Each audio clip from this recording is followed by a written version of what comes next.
Тутунопроизводителите се надеваат дека во новиот закон за тутун, кој треба да биде готов некаде во септември, ќе биде вклучено и нивното барање. Производителот пред време да знае колкава ќе биде цената по килограм тутун, за да знае со кој откупувач да склучи договор. Постојаните врнежи и неповолните временски услови ги намалија преносите и квалитетот на тутунот. Од Сојузот на тутунските здруженија во Македонија велат дека годинава нема да се остварат очекуваните 28 милиони килограми, но би биле срекни ако го достигнат ланското ниво од 23 милиони килограми.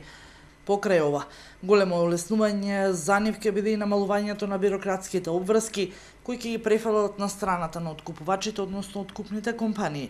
Со донесувањето на овој закон ќе бидат укинати евидентните листови или така наречените бели картони, што значи дека тутунарите ќе склучат договори директно со откупните претпријатија и на тој начин значително ќе им биде олесната административната процедура. На овој начин, сите бирократски формалности ќе бидат превземени од тутунските компании и ќе бидат задолжени евиденцијата на катастарските парцели на кои се произведува тутун, како и договорите за откуп на тутун да ги поднесуваат електронски до Министерството за земјоделство.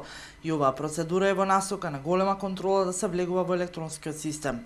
Токму тоа директно ќе влие врз поголема автономија на тутунопроизводителите и нивниот статус, а со тоа и бројот на склучени договори во смисла на зголемување.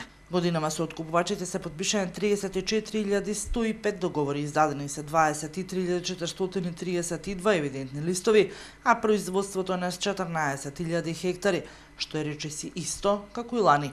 Но се уште нема од барањата на тутунопроизводителите зголемување на откупната цена во просек на 20%.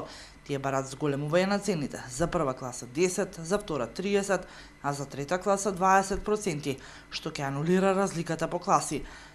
Во Македонија над 23.000 семејства екзистираат од тутунопроизводството, а тутунот обезбедува приход од извозот на над 100 милиони евра.